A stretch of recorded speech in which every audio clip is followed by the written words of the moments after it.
ng indecent proposal 2 weeks ago. Sabi nung isang tao sa nanay ko, palitan daw ako ng chihuahua. May gustong-gusto ka talaga, pero hindi mo masabi dahil sa circumstance o kung ano man? Meron ako nung araw. Tagal-tagal ko nang gustong sabihin to sa kanya. Hanggang dumating yung puntong nagkaroon ako ng pagkakataon na isip na naman ako. So, nung sasabihin ko na, sinampal niya, pak! Sira ba ulo mo, nanay mo ko?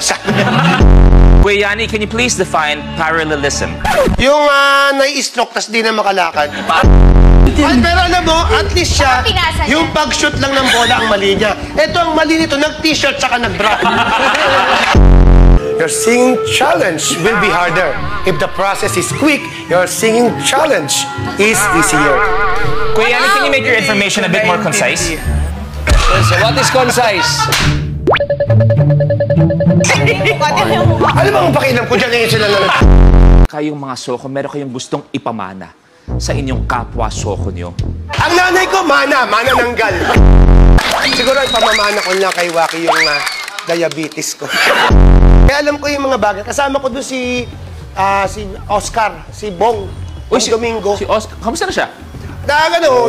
Nagpatuloy siya kapon.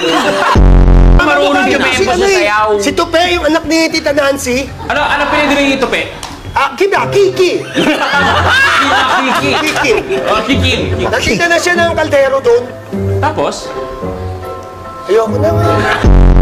Sinabi ko ako'y pangit. Napakahirap sa loob ko nun. Napakahirap. Oo! Sikreto mo yun? Oo. Ba't parang laglag?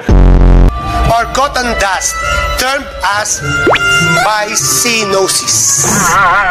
Bisonesis, nosis, balasis. Marami po ang mga kilabot ng mga lugar kasi po ang nanay ko kung saan po tumitira. Kung saan po kami pwedeng mangubahan ng mura, doon po kami tumitira. Tapos uwi na nga ako nung naging kapitbahay ng Mas masakit na maging kamukha ni Juliana.